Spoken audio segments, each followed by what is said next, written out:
Hi everybody, welcome to the World Cup lot. You can see what we did there, can't you? Kindly sponsored by ACD&B, as always, who are a branding and creative design agency based in Farsley, Leeds. They create standout brands, as you've all seen, with the amazing Lot 17A fanzine. So if any companies out there need a brand refresh or a new logo, just get in touch with ACD&B. Thank you, as always, to them for sponsoring us, even though we are a brand new World Cup podcast. We still do have one of our regulars with us in Laurie from Loiner's View. How are you, mate? Not bad. Very excited. Let's get ready for some brilliant rugby league. Are you enjoying your off-season, Loz? Are you enjoying your time away from the Rhinos? Feels very weird, doesn't it? It feels ages ago since the grand final, which let's not talk about. I agree. Yeah, I agree not to talk about it, and I agree it's been a long time. Yeah, I mean, I can't lie. It felt very weird being at Headingley last week for Leeds and New Zealand. That was that feels very strange. But no, I'm looking forward to it, and it's so nice to have all these talents coming over here to play. So I'm looking forward to it. I'm quite buzzing, surprisingly. And also joining us, making a welcome return. He joined us for a mailbag special leading up to Rugby League Shirt Day. It's Bry from Six Again. How are you, mate? I'm good. How are you, boys? Welcome back, my friend. Are you enjoying your off season? A bit of a break? Yeah, it's been like the same last 3 seasons. To be quite fair, just nice and relaxed and waiting for the next one to start. A bit of a silly question, but Bri, are you excited for this World Cup? Oh, yeah. So many teams, 4 different tournaments, teams from every Brazil women. Yeah. Amazing. Yeah. It's just going to be amazing. The whole thing's going to be fantastic. Loz, excited for this one to start tomorrow as we record this? Yeah, I feel like it's been so long it's been there for so long, and obviously with COVID and everything, and it kind of feels like we've all been waiting for it. I mean, I know some people may have lost interest, but I just think it's brilliant that we finally got this tournament here, and you get to see all these superstars. So bring it on. I mean, I'm just looking forward to general public and everyone just seeing all this talent, all these amazing games, and potential great storylines. That's what I've already set up my first tweet for tomorrow. And it's just basically, let's give John Dutton and his team a massive round of applause because what they've done to all the stick they got and everything, and it's here, it's going to happen. And they need congratulating on the job they've done in the last 3 years, but mainly the last 12 months. Yeah. Me and Laurie, before we kind of pressed live and officially started recording, we're talking about this World Cup, Bri. I think this is the best. I know that a ball hasn't even been kicked yet, but I think this is the best World Cup ever in that the squads we've got, the NRL players on show, how strong Samoa are, how strong Tonga are. Brad, do you think this is, I know we're kind of jumping the gun, but this has got the potential to be the best World Cup ever? Yeah, it has. And that's just the men's tournament. That's just the men's tournament. Do you know what I mean? This has the potential to be unreal. It's like I was saying today, realistically, you've got 5 teams who could get to a final, probably. Yeah. At a long shot. When have you had that before? It's always been 2 or 3. It's now 5. Never. And then you've got, I think I seen something today, one of the Australian squad said that this is it. Once he's done with this, he's going to play for Samoa. Yeah. Do you know what I mean? And you're like that going... So no wonder Australia were trying to stop International Rugby League. They don't want to lose everyone. They don't want to lose, basically. They'll just slowly fall down the pecking order. Yeah, that's it. But the outcome, please, just thin the squad out, thin the Aussies out. That's all that matters. Do you agree with that, then, Loz, that this is going to be has the potential to be the best World Cup ever? Yeah, if you look at the last few World Cups, you've always gone, it's Australia's. It isn't this year. This is it. Realistically, if things and results go the way they are, Australia, New Zealand could be the semi-final at Ellen Road, which would be the best birthday at Ellen Road. Wow, ever. Yeah, exactly. I mean, I would be the happiest person on the planet if for my birthday if that happens. But what did you say? It's your birthday? We're not talking about how old I am, but we'll move on. Anyway, so yeah, thanks. So looking well for 51. Told you it's 50. No, joking. No, it's not. Anyway, for me, I do think the sport could have maybe just publicised it a little bit more over the past. I know it sounds a bit grotesque, and we have been doing it already a bit, but you think of what we've got over here in terms of playing talent. This, like I say, every game, I think from now till Wednesday, you can look at it and go, could be a good game, that. Or, there might be a couple where you think that scoreline could be a bit dodgy. But there's got great entertainment all the way through it. It's brilliant. It's not just the games, though. Look what they've done this week alone. Yeah. Got Luke Carey training at Hunsley. That blew my mind, that, Bri. Yeah. You know what I mean? Literally blew my mind. You've got what's happened today at Featherstone with a couple of teams training and all the kids. There, you know what I mean? It's just this week alone before the tournament even started. It's generated so much. And I found watching, flicking through a bit of Sky Sports, there's been constant adverts for the whole tournament on Sky Sports. Yeah. During their adverts as well. So people are pushing it. And you can't knock them for okay, it's a week before the tournament.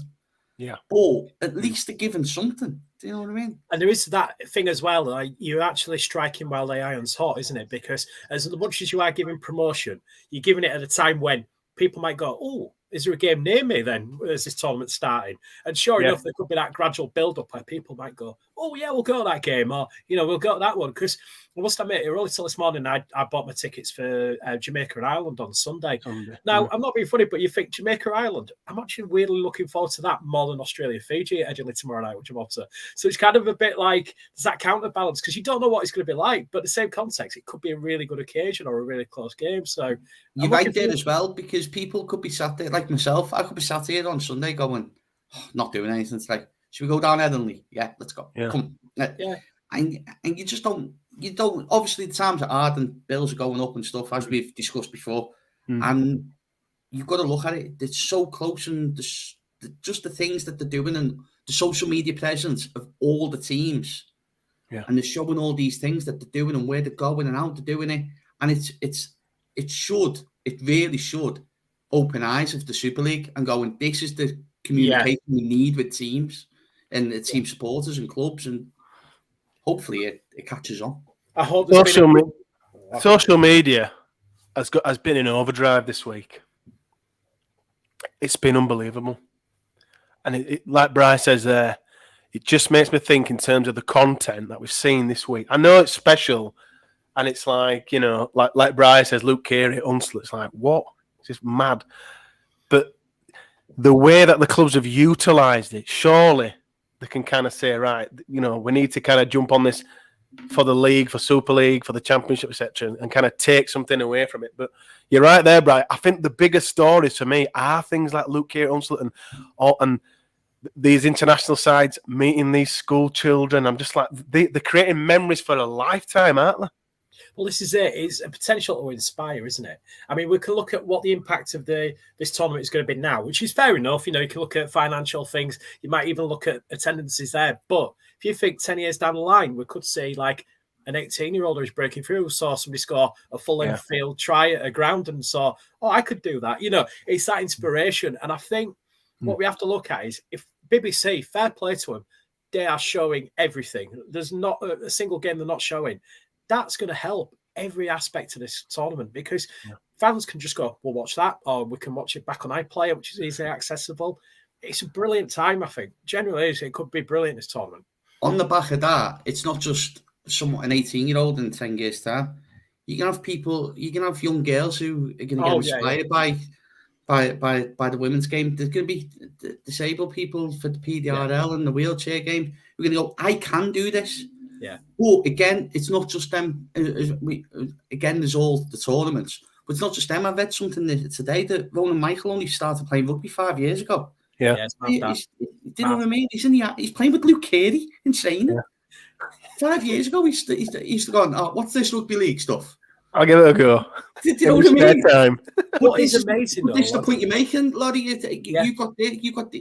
You could have young girls playing with Amy Hardcastle in 5 years. You could have wheelchair people playing with Tom Halliwell and Nathan Collins in 5 years. Yeah. Do you know what I mean? And you got to look at it like this.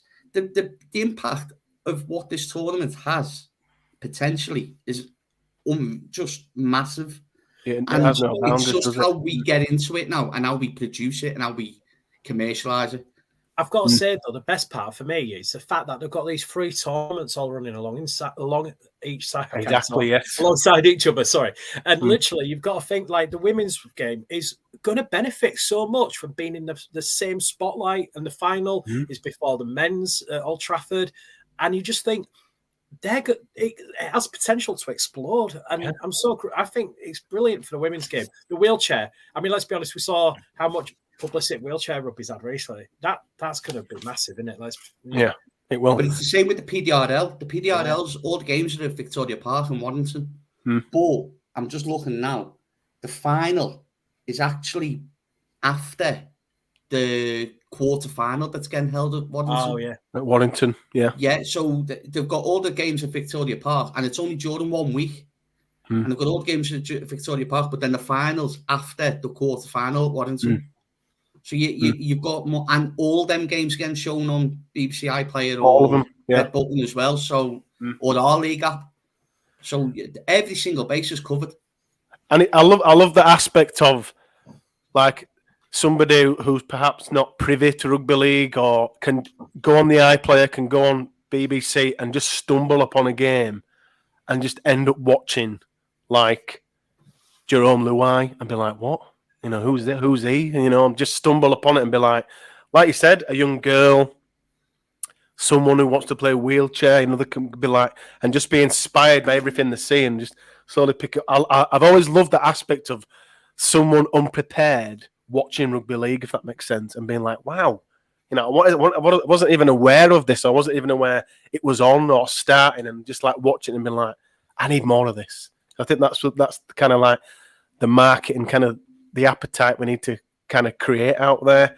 That's my one hope for the BBC coverage. You know, when you watch the wheelchair coverage on Sky Sports, you put that thing underneath at the bottom saying, if you want to participate, here's where you can go.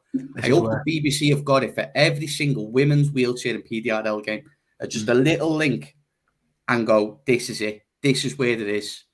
This is where you can go. This is where, if you're inspired by what you've seen today or you want to give it a go, like obviously Leeds 9-0s have been doing every Wednesday this month again with the wheelchair team, and Sheffield do some and Wakefield do some.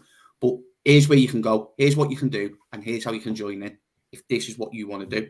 If this is what you want, this contact here, become part of it. Tony says in the comments, I don't like the animation adverts on the BBC. Is there a reason for this? They should be showing faces and dynamic tries. I'm guessing, Tony, but I don't know what kind of coverage the BBC have got and what they're allowed to show. You know, I know they've got the Challenge Cup stuff, but I don't know if they've got the rights to show, like, Joey Manu and players. I don't know. They've done this for a number of years, though, haven't they? They've had like stone characters running into each other. They've done that for promos and stuff for years. I think it's very much a case of it's what BBC have used for a long time. And their just theme. Expanded it, which I get it. And it actually is quite, weirdly, works quite well for rugby because it shows granite play, you know, like made of stone players, which that's what rugby league players mainly are. So it's not it's not like the robots that Sky used to have, which were just like, what? Iron Man. Get off, you know. It actually 27 eye tackles. Yeah. There'll be red cards there. Yeah. So I get where the person who sent the question is coming from. I do understand that, but I think it's just the way that BBC have just always shown it. I think as the tournament progresses and they've got the footage, they'll utilise that to kind of, you know, this is what happened last round, and you know, to thingy. You've also got to think they might show footage of players who aren't involved. Yes. And then they might show footage of players. How many players in this? Is it Campbell Gillard was in one squad and now he's in another? Now he's in another. You know what I mean? So they could have that situation. So it could, just to promote it, easy. But as who knows? Nathan Cleary could be lining up for England tomorrow. that would be a sight. That would be a surprise. Speaking of England, let's jump in, and as we record this on Friday evening, England-Samoa kicks off the World Cup tomorrow. Before we kind of delve into that game, I'll get Laurie's thoughts first, if you don't mind. When the squad was announced, Laurie, what did you think of the squad? Did you feel some players were missing? Did you feel some players weren't deserving in the squad? Mike Cooper, why? Pierce, whatever his name is, from Wigan, why? Kai Pearce-Paul. Yeah, why? Chris Hill, he's over that hill. There were a few elements I just thought, why are you doing this? You know, we want people who... Oh, we know why. Yeah, we know why. Wigan. Wigan. But yeah, like there's a certain level that I thought just maybe we should, approach it with, and I don't think we have. And I just feel like instead of trying to give some of the younger talent a chance, I think he's just gone a little bit. He knows what he knows. It's almost like that, isn't it? It's almost like he knows what he knows, and he's going with that. Now, don't get me wrong, it worked when he were at Wigan, but times are different, especially in International Rugby League. I'm just worried. I mean, I want him to prove me wrong, but I do feel we'll get smoked by Samoa tomorrow. Right. In the build-up to this England squad being announced, I felt like everybody on social media were kind of prepared for this or predicting it. So when the squad was announced, were you surprised? Did you expect this kind of squad to be announced? Yeah and no. Yeah, because it's just got Sean Wayne written all over it. Precisely, yes. But no, because as Lottie said, there's some players in there and you just go, how? Just how? Yeah. You know what I mean? And for me, George Williams shouldn't be anywhere near that squad. Correct. Should not be anywhere near it. I'd rather have Harry Smith in that squad. Yeah. I was actually surprised by that. Do you know what I mean? And yeah. At least he's shown more this season. It's not even that he's in the squad. He's going to start. He'll start every game. Like, we'll come on to squad numbers, obviously, but George Williams has been given the 7 shirt over Mark Sneyd. Yeah. After the season Mark Sneyd's had, Mark Sneyd, I'd say, is the closest person on a pitch who can kick like Kevin Sinfield did. Oh, no. Whoa. Pardon. No, I say closest. I never said he was close. Did you just say? Thank God. Kevin Sinfield's in Leicester, Mark Sneyd's in Edinburgh. But he's got that. He's got that instinct of a quick boom, 40-20, quick position. Yeah. He's got that. George Williams all season, all he's done is got to the last play, kick it up in the air, land it, make the tackle, and then run back on and stand on the wing. That's all he's done. At least with Sneyd, you got a bit of graft and Smith as well. He's grown this season. He's really, really, really, really grown. I just don't get it. For me, talking of halfbacks there, I know he was injured and he got quite a bad one, but I do think he did put his hand up to play. Jackson Hastings, how do you both feel? If they would have picked him, would you have been happy? Even given that he did get quite a bad injury, would you have been happy with that, Laurie? George Williams or Hastings? Get Hastings on that plane. Honestly, that is... when I saw it announced George Williams, I just did that thing of like, come on, mate, why? He's not done anything. He hasn't done anything right. I know you're probably going to get a lot of Warrington fans if they're watching, sniping at me or whatever. But I don't understand. He's done nothing since coming back from an RL. Nothing. And it's like, no, true. I don't understand what the value is of giving him a... He scored a drop goal against us. He wants a medal, I think that's his highlight. Yeah. I mean, also, can I just be really controversial as well? Sorry to slightly change the subject. Why is Tompkins captain? He's Wayne's golden boy. I don't get that. Don't get it. Sorry, I don't. I mean, let's be honest. He was the worst signing in NRL history, and you want him to lead your team against NRL players? NRL opposition. Bri, Jackson Hastings, would you have been happy if he'd have been included in this squad? All day long. All day long. Let's look at the halfback situation, right? Wellesby was going to get played no matter what.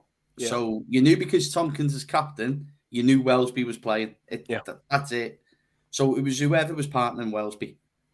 And they've got backup, obviously, in case of HIA or injury. So look at the options you had. You had Lewis Dodd injured, gone. Johnny Lomax injured, gone. Lomax, yeah. Harry Smith. And then you've got Mark Sneyd. Then you're looking at people like Ollie Russell from Huddersfield, and then you're coming down and down and down. And most of them are injured. For me, Jackson Hastings is a shoo-in in that squad. A shoo-in. Brian, let's be honest. Blake Austin would be a better choice than George Williams. I'll be honest with you. I forgot about Blake Austin, actually. Myself and Eddie haven't really had a conversation since Manchester, shall we say. There's been a reason for that, Brian. There's been a really good reason for that. I was there, and my words were, Zach Hardaker and Blake Austin are the best two players on the park for Leeds. Yeah, by a mile. And Blake Austin, I'm going to be honest with you, I'm not his biggest fan. I think he done better on the wing than he did for Warrington at Great Britain. So I think him alone changed everything for Leeds. He's done that not most of the season, but quite. No, it's back end in the run. He seems to just switch. He just seems to switch. So again, I see all this show my saying, I'll pick on form. But there's Harry Smith and there's Blake Austin. Where's your form? Yeah. Isn't it? Do you know what I mean? Come on, England. Laurie has just ripped England a new one whilst wearing the New England shirt. Got to support your country, boys. Come on, England. So, obviously, England-Samoa tomorrow as we record this. Laurie, you kind of briefly touched on it there. What do you reckon England's chances are tomorrow? Right. It's one of those where we've got to keep in pace with them, Samoa. And that's the trick. Easier said than done, bloody hell. Exactly. So the way I see it is, if we're close within like half time, then you've got to think maybe we've got a chance. Only slightly, maybe. But if it's that first 20 minutes, if they start running riot, the game could be over by half time. Are you expecting Samoa to just come out flying and be like, right, yeah, I mean, this is who I am. I think that, they want to make this is like a new Samoa, really, isn't it? Like we've never seen them this strong before. So I think they're going to come out and be like, bang, we're here, announced to the world stage. We're here to try and win this thing. Carry on, Laurie, sorry.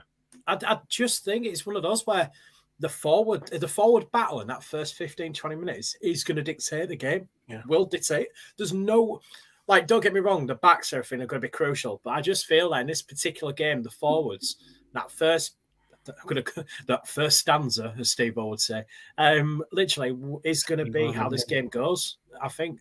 And if we don't keep them under control, I think we're going to be in problems. But I don't expect us to win. Brian? Can't argue with that, can you, really? It was like something Michael Sheen says, but for Samoa. Yeah, I think the way, by looking at the squads picked for the game, I think Sean Wayne's expecting a battle up the middle. Because you look at the names he's got Thompson, Burgess, Hill, Cooper, McMeekan, Adley, Knowles. So he's expecting something up that middle, really, isn't he? But that's where the danger is, because you'd expect it to go that way, and then you've got Brian Toto on the wing. Got Brian Toto, Jerome Luai, Suwali, Milford. Oh, you just Stephen Crichton. How can this England side? I've just named 5-6 players there. Taylor May, Josh Papali. How can this England side stop this? Do you know what it's like? It's like it feels like, you know, when in football they say you need to nullify the crowd and stuff like that. You need to nullify them. Yeah. I also think the biggest mistake England have done is not in this World Cup. I think it was in the last World Cup. Because if they'd have just gone out in the semi-final and absolutely just blitzed Tonga, like everyone expected them to go out and start strong, Tonga wouldn't have been as close. But now, because Tonga and all the players who want, like Jason Tamaro and all that, they want to go to Tonga. Yeah. So everyone in Samoa's gone, hang on, we've got a team if we all come and play for us. And then there's draws happened and everyone's gone, we've got a chance here, lads, you know. if you come and play for us, it's like what Adam Hill said. He said when he was choosing between England and Australia for the PDRL, he said that he wants to play for Australia, but he was told by the England coach, Briscoe, if you want to win the World Cup, come and play for us. Yeah. And you get that feeling with half of this Samoa team, to be quite fair. Being told New Zealand are that good that they're gonna get Australia. You want to win this World Cup? Come and play for us. Come to our side of the draw. You could literally have a Come over here. You could literally have a Tonga Samoa semi-final, couldn't we? Yeah. Which that on paper looks, spot on. I mean, but again, that's the thing. You could have it, but you could also have it in the quarterfinal, depending on tomorrow's results. If England win, that quarterfinal I've just been talking about with the PDRL afterwards is Tonga v Samoa. Yeah. In Waddington, and you're like that going. England must be like that going, right? We get it. Let's just go 24 hours. England win, and Sean Wayne sat there going, you know what, lads, we've done well here. We're on a good in here, yeah, lads. And then you see the quarterfinal draw, and you go, right. So we've got to beat one of Tonga or Samoa in the semis, and then we've got to beat Australia or New Zealand in the final. Yeah, don't worry about it, lads. Yeah, and you say George Williams. You say Mike Cooper, well done, mate. Well done. Yeah. Good luck, England. One thing that I do like about this England side, Dom Young looks like he's going to start on the wing over Ryan Hall. Do you think that's? Do you think he's going to match him up with Brian Toto and try and kind of clash them two together, Laurie? Yeah, I think it's an interesting battle. That he could go either to Brian Toto is just. He's unbelievable. Oh. But is he 22? Yeah, so it's stupid like that, isn't it? I think he's 22, 23. I'm like, Jesus Christ. But it's that thing we've got. But the problem is, this is an aspect for tomorrow as well. We have to go face to face with them. We can't just admire them. You've got to get into the faces, and we've got to do that, even up wings and everything, because we know the ball's going to get distributed out there.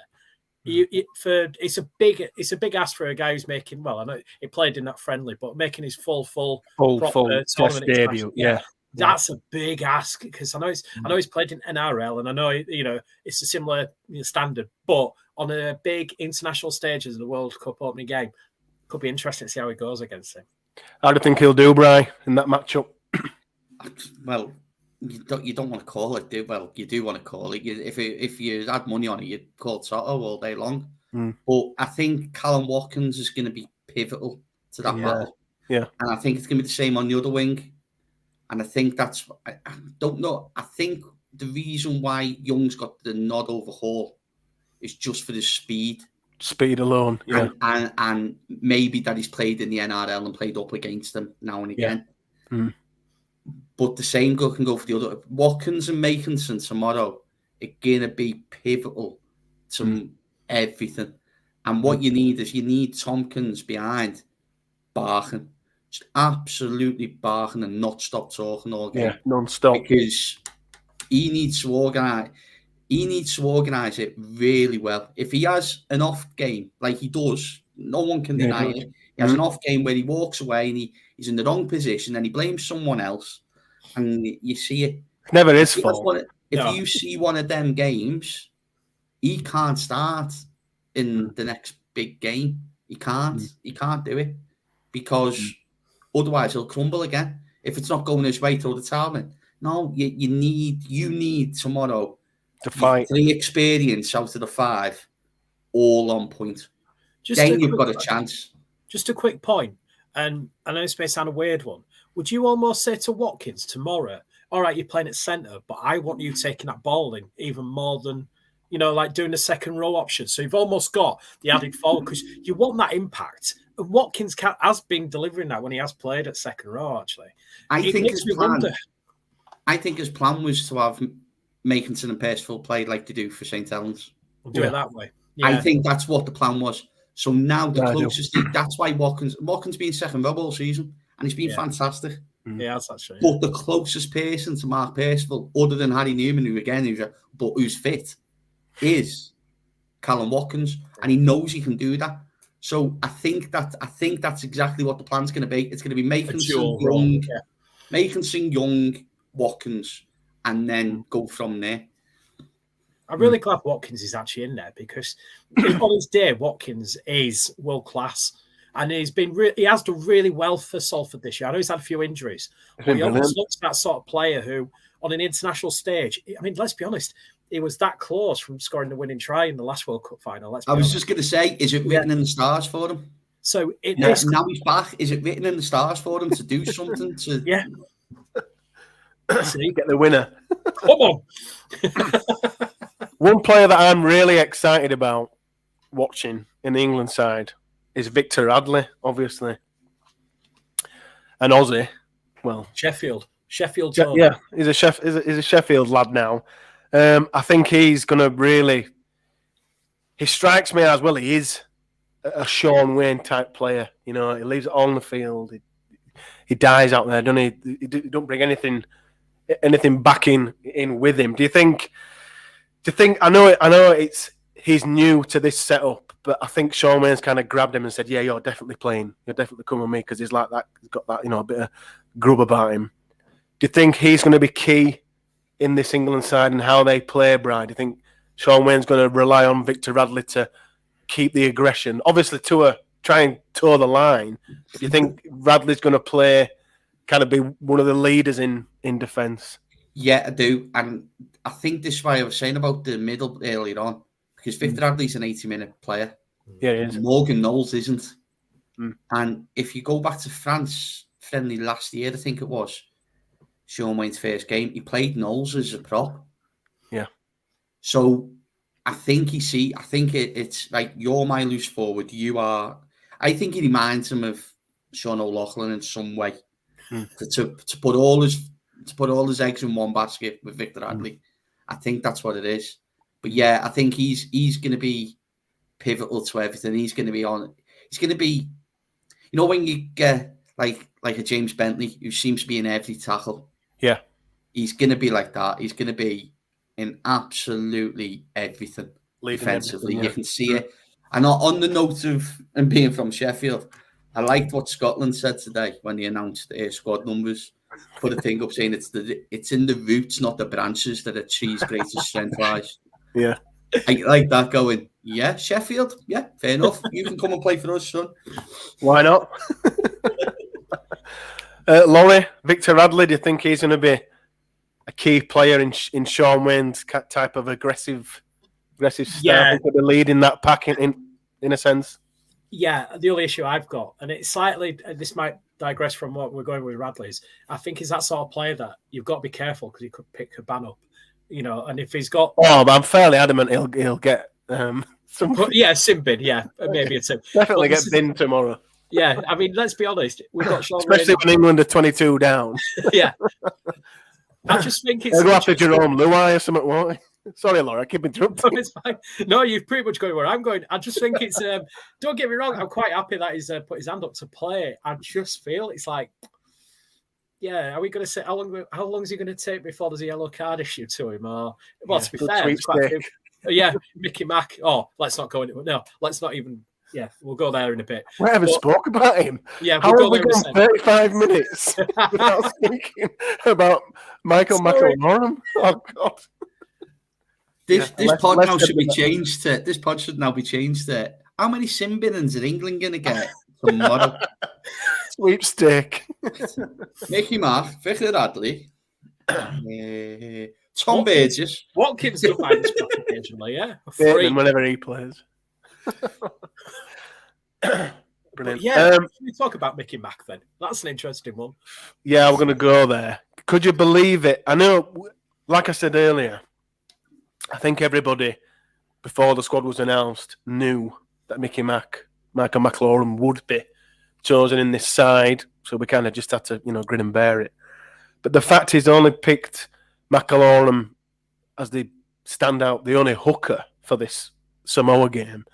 Do you think that's the right choice? I mean, I know it isn't at all, but the fact he hasn't even put Andy Ackers on the bench, is that a recipe for disaster there, Brian? Do you think, what's his thinking here? Or is it like you said earlier, he's just trying to wanting an extra forward on bench because he wants to try and meet him in the middle. I think that's what it is. I think I would not be surprised if it's 4 forwards on the bench tomorrow, and he's just hoping that no one gets injured or sin binned or sent off, because there's no other explanation for it. Andy Ackers has been phenomenal.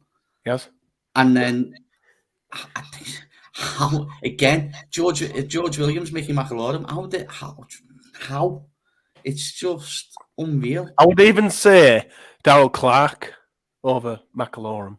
Well, if you're going to pick George Williams, yeah. I would even say if this England side had Darryl Clark, instead of McAlorum, I'd say, that's. But the other thing I seen was it's been the last 4 World Cups. McAlorum's played for Ireland, then England, then Ireland, and now England. Scotland next.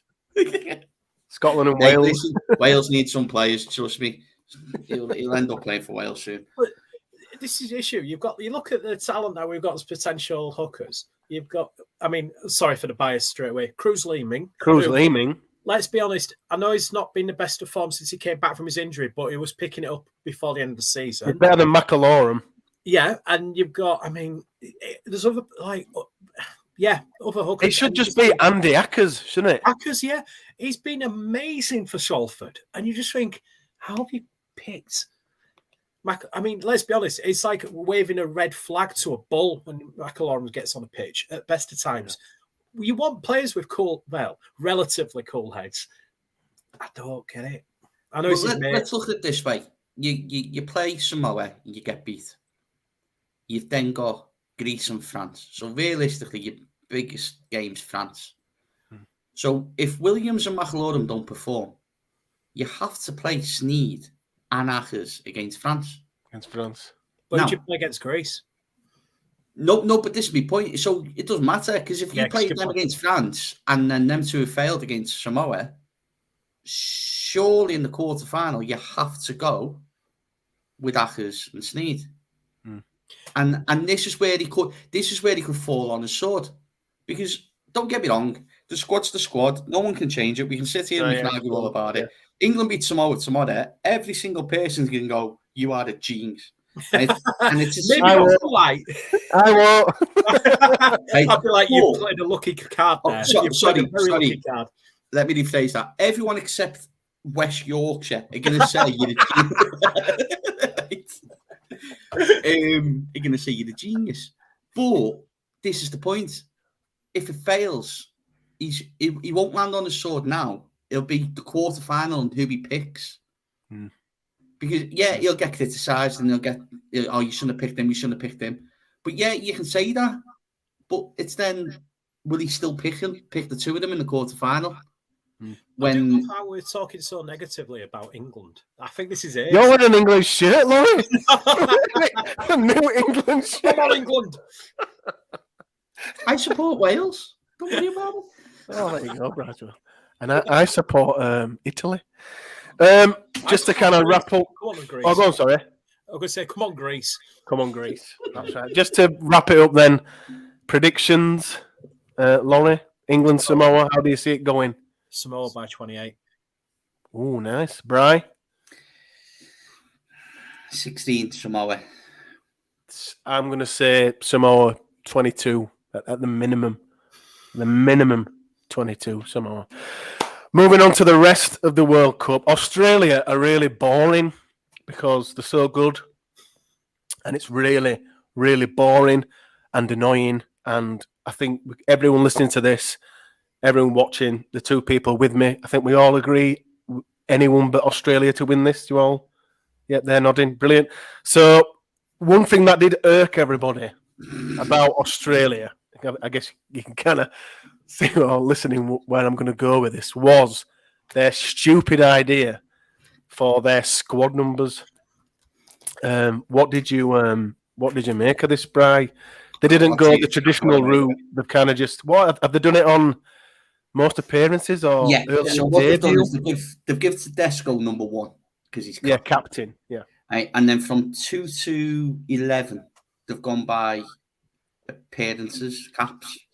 Yes. And then from 13 down, they've gone alphabetically because no one else has got a cap. Because there's so many So debutants. when you've got Latrell Mitchell playing centre and wearing number 8 on Sunday, and you've got like Jake Chabomovich playing with the number 5 on his back in a scrum. Cherry Evans 2, I think. Yeah, it's Daly Cherry Evans 2, Ben Hunt 3, Chabomovich 5, Regan Campbell-Gillard 6. You can get away with Cam Munster being 7. Josh Adokar 9 on the wing. On the wing. What do you think this does to like a fair weather fan, Laurie? Does this? Because obviously, I know it can mean something, especially when they show you the kind of teams lining up and they bring the graphic up and it says, fullback, standoff, and the commentators talk over it. But then when you see Australia's numbers all over, what do you think it does to a fair weather? Do you think it matters that much, or are we overthinking it? Slightly overthinking it, but in the same context, I do think they're trolling us. I think it's the ultimate. Without a shadow of a doubt. We haven't played for so long. Let's take the piss, basically. And you just look at it and you go, do what we want. We're going to win it anyway. And it's just like, I really hope you get sparked at some point in this tournament by at South Sea Islanders. I just think it'll be amazing. Playing on you, New Zealand. Come on. Yeah, come on. I just feel it's taking a piss, isn't it? But it's what I like about it is that we're all fuming about it. Well, not fuming about it. We're just upset, really. Yeah. But in Australia, they are absolutely livid. Trolled themselves. It's come back. You're messing with tradition. Hmm? You're messing with tradition, I think they're saying. But so I think a football team done it similar in like the 70s. Argentina. Not yet. I think it was Scott. No, Argentina did. Yeah, because they had Aussie Idealers as number 1. Number 1. The only one that stuck was Maradona at 10, wasn't it? The rest of them. And I think Scotland done it. Right. I think Scotland done it in 74. Mm. And I think they done theirs alphabetically, except I think it was Dalglish. Yeah, it's always the star player who still gets to choose. Yeah, something like that. It might have been 78, but I'm sure Scotland done it as well one year. But yeah, they've just done it to wind us all up. That's all, and it's worked. England done something stupid in 1982 World Cup as well. I can't remember what that was off the top of my head, but Brian knocked out in group stages. Yeah. I think Keegan got 7 and Brochen got 10, and then everyone else was just random. Just give them, you can have that. You can have it. No rubbish anyway. Yeah, like you did as a kid. Like, what number have you got? Yeah, yeah. If you want first into that kit bag, you ended up with 15. You're like, oh my god, I wanted 7. I wanted 9. Anyone got a medium? It's got 72 up back. Oh damn. Yeah. So Australia are boring. Anyone but them. Just moving on to New Zealand. I do think this is the strongest Kiwi side for a very, very, probably an argument to say it is the strongest. Do you think they've got enough? It looks like they're on a collision course with the Aussies. Is it the semis, quarters? Yeah. In the semis at Ellen Road. Do you think this New Zealand side, Loz, has enough to smack the Aussies in the mouth and get one over them? I know they played a very on holiday Leeds team last week, but my God, they're down the middle of the park. They're just unbelievable. Absolutely killed us. And I forgot the guy's name now, and it's going to bug me. Double barrel guy's name. Sofa Solomona. No, I can't remember his name. Wahera Hargreaves. No, because he won't play. Bald-headed forward. It might have been, yeah. I can't remember. Marshall King. I can't remember. What's that? Sorry. Marshall King? No, I can't remember it was. Is it Nelson something or another? I thought it was Nelson Asofa Solomona. Oh, that's it. Yeah, it is. Yeah. My apologies. Yeah. Literally tearing down the middle of the pitch. Unbelievable. Absolutely. Yeah, but they just look killer. Place at Storm, doesn't it? Yeah, and for us, like last week, there were people in the crowd going, "Oh, Leeds should have done better." New Zealand, yeah, honestly. But don't turn us into the lot pod. Yeah, we'll keep that for another time. But New Zealand just moved the ball around so well, and you could almost tell they were going through like training moves, and it was like, yeah, if you do this against some teams, you are literally gonna blast them off the park. But it's going to be intriguing. I'm intrigued how they're going to do against some teams in this. I think they're definitely going to be they could be contenders big time at later end. Oh, definitely. Brian, do you think they've got enough to beat them? Go on, sorry. I don't think. But when they've got players in the south stand stood there having photos who aren't playing, shall we say, who were like 7'2". And Dad or Laurie's like 4'2". Oi. But you know what I mean. That was they put that score on. Yeah, Leeds were on holiday and they had ringers in as well. Yeah. We did. But when you got talent like that, who aren't,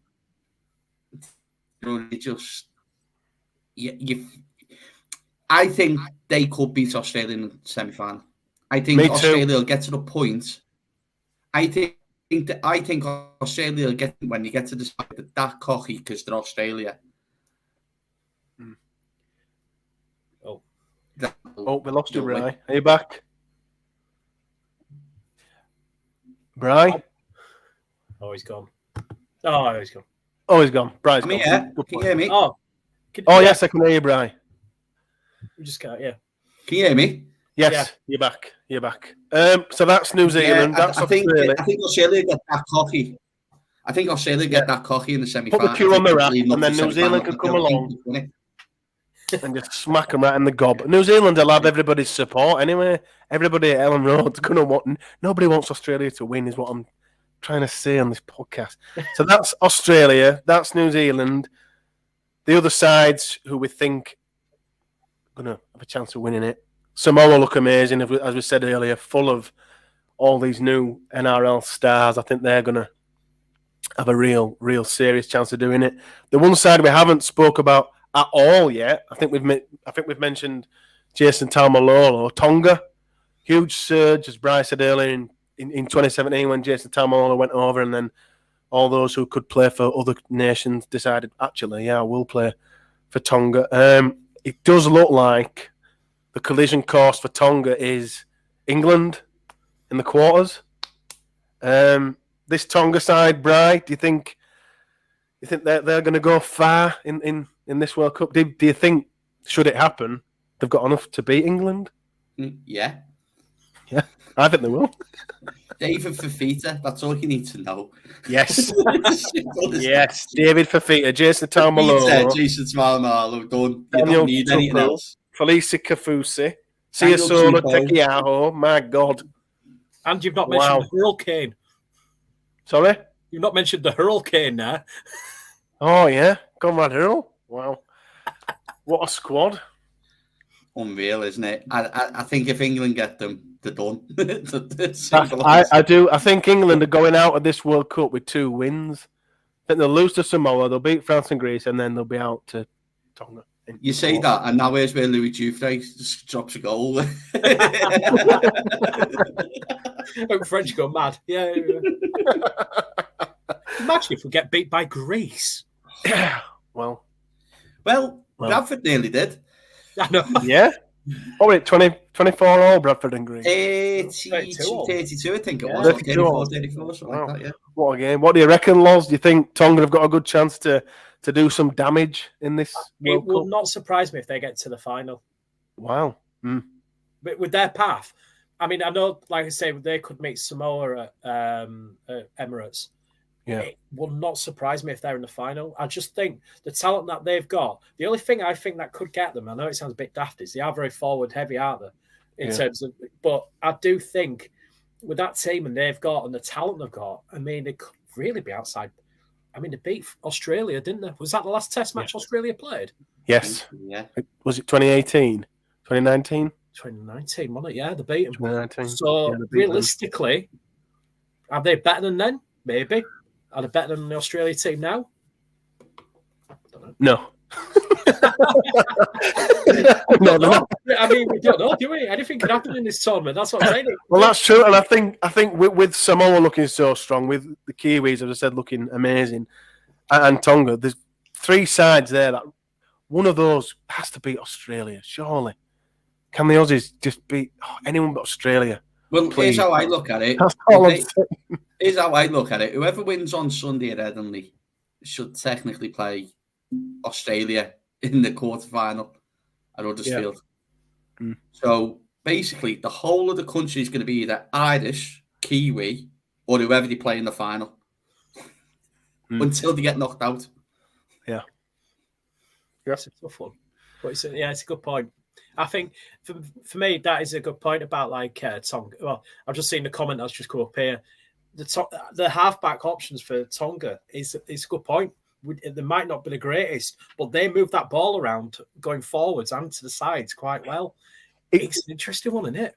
It seems to be. This is a comment from Freddie from the live chat comments on YouTube. Got to be honest, only thing about Tonga is the lack of top quality half pairing. Other than that, a great squad, and it is a good point. But I think it's strangely one of those where those halves that like Lola they thrive off playing for Tonga. You know, we started in 2017, didn't we? So it's like they get a new lease of life, and he's had a good year, Lola, so he's going to continue that form. But if one of those gets injured, is there the depth there? Or I think they're more reliant on the forwards, aren't they? If there's an injury to like Tamalolo or Tekiaho, it's like who's coming in because they're so dominant and powerful. You know, can they replace them? But I suppose the same could be said for England, couldn't it? I could say the same. It could be said for any of these teams. Well, I don't know about the Kiwis in Australia. But you don't know. This is it. You don't know, mate. Because one of them gets injured. The next one's just off the conveyor belt. Yeah, but all it takes is a couple of games, and you could have quite a few of your top stars injured, no matter what team. It's not even a couple of games. It's just a bounce of a ball or a high tackle or a couple of HIAs because you're out for 11 days. Yeah. Yes. That's a really good point. You get it. You as much as really you say, point. Oh well, you Australia and your New Zealand backups, great. It is, but they technically the second teams are going to play in the second game, really. And if 3 or 4 of them get HIAs, they're out to the quarterfinal. Get to the quarterfinal, and you've got a couple of injuries. Who do you play? You square pegs, round holes. Yeah, start getting patched up then. No, it's a good point. So dark horses, Laurie, is it one of these sides, or do you fancy another? Maybe not to win it, but to perhaps get to a quarter or a semi. Any side you think might do better than people think? It's like weirdly, I don't know, like Ireland. You've got you've got a few good players in that team. Who I know. A few rhinos in there. Yeah, we're not turning it to the lot pod. It's just like for me, Ireland could be an interesting one. I think but this tournament could. I think there's going to be some. I think there could be a few surprises that we don't expect. And I think it might be people that we don't like. Even for instance, I know we said about Greece, but you never know. It could be something like that. There could be players who just light this tournament up. I just feel it. There's like Lebanon. We haven't even mentioned Lebanon. They've got. Oh, mine. You just stole it. Sorry, I didn't say that. But yeah, players. Countries like that. There could be somebody who really takes the limelight, and we don't expect. Brian, any dark horses, Brian? Mine always for the quarterfinals are PNG. Yeah, really. PNG. That PNG for the Cook Islands is going to be massive. Yeah, it's going to be a massive game. We haven't even spoken about PNG, have we? Almost an hour in. We haven't. Huge that game, and you've got. You know what? I'd argue that I really would argue that PNG have probably got the best wingers in the competition, starting wingers. You've got Alex Johnson on one wing and Xavier Coates on the other. And the points on Ireland, if I do qualify for the quarters and get Australia, wouldn't it be very ironic if both sevens got injured for Australia before the quarterfinals and then Luke Carey's playing for Ireland? Playing for Ireland, yeah. It's almost like a weird little hello. Yeah. Here I am, ready to knock you out. Hi, Mal, do you remember me? Yeah. You dumped me and I'm over here. But yeah, PNG, you look at them 2 wingers, they can finish. The pair of them, Alex Johnson scored. Johnson got bucket loads. He's got 7,000 in about 40 games since he started in 2014. Yeah. And then you got Xavier Coates as well, who's just... Do you know what I mean? It's a good point, that guy. They're my little dark horse. slight blinkers as well. You got one of the best kickers in the world in Reece Martin there as well for them. Yes. Interesting that his goal kicking record will continue, won't it? I don't see why it shouldn't. Should it? What did he get? 37, was it? 37, 38? I hadn't thought of that. Consecutive kicks. If it's still a record, it's a test game. It's a full international. It's a World Cup. So I don't see why it wouldn't. I don't know. If it does, who decides that? First game of the season next year. I'll just carry on. Yeah, just carry on. If he keeps kicking him and breaks all records, it counts. If it misses, it don't count, and it goes. It counts on the lot pod. Yeah. Yeah, we decide. I decide, actually. I've just decided. I decide what counts and what Eddie does your next badge. Reece Martin, world record breaker. That's a good idea, actually. I should have done it. Anyway, I'm thinking of that. Cheers, mate. Player of the Year badge. I'll have to get on the old design app. Yeah, my dark horse is Lebanon. I love Mitchell Moses. I know he didn't quite do much in NRL Grand Final, but yeah, I like them. I've always liked them. I think they'll maybe get a decent, unexpected win, let's say. I'm not expecting them to win the weekend. But yeah. Beat Wales at the weekend. Yeah. That's really sure. Yeah. So, just to wrap things up, thank you both for coming on to the World Cup lot. We're back every Sunday, by the way. We've got new guests. We've got older lot pod regulars like Laurie showing up. Every Sunday around this time, we're going to be reviewing all the World Cup, previewing the next round of games. So we are back for the duration of the tournament. The tournament starts tomorrow as we record this. Brian, who is going to win the World Cup? I don't know. Come on, get off the fence. You're getting splinters in your ass. New Zealand. Yes. Laurie, who's going to win the World Cup? New Zealand Tonga final. Tonga final. Tonga Golden Point. It's going to Golden Point. Tonga. Oh, he's going for it. Do you want to name the Golden Points as well, Bob? You can imagine if that happens. I'd be like, if that happens, I'm running to the hills. I'm not going to lie to you. Not William Hills, but I'll be running to the hills. How can I say? Lolly, you need to back this. Oh, no, don't. Because we know what last time I said about a tattoo, it nearly happened. It's so close, Brian. Oh, listen, close. I was in his mouth on the lot pod in February. No, I don't say nothing. I got squeaky bum time. As I've said loads, anyone but Australia, but I'm going to back the Kiwis to do it. I think they're just so strong. And but yeah, I can't wait for it. Can't wait for it to start. Buzzing, absolutely buzzing for it. Yes, as I say, the World Cup lot, this podcast, will be back every Sunday throughout the duration of the World Cup with new guests, with old guests. So yeah, thanks for listening. And we'll see you on Sunday. And Brian's back on Sunday, double shift. Overtime. That'll be funny, Brian, when we're reviewing England beating Tonga by 40.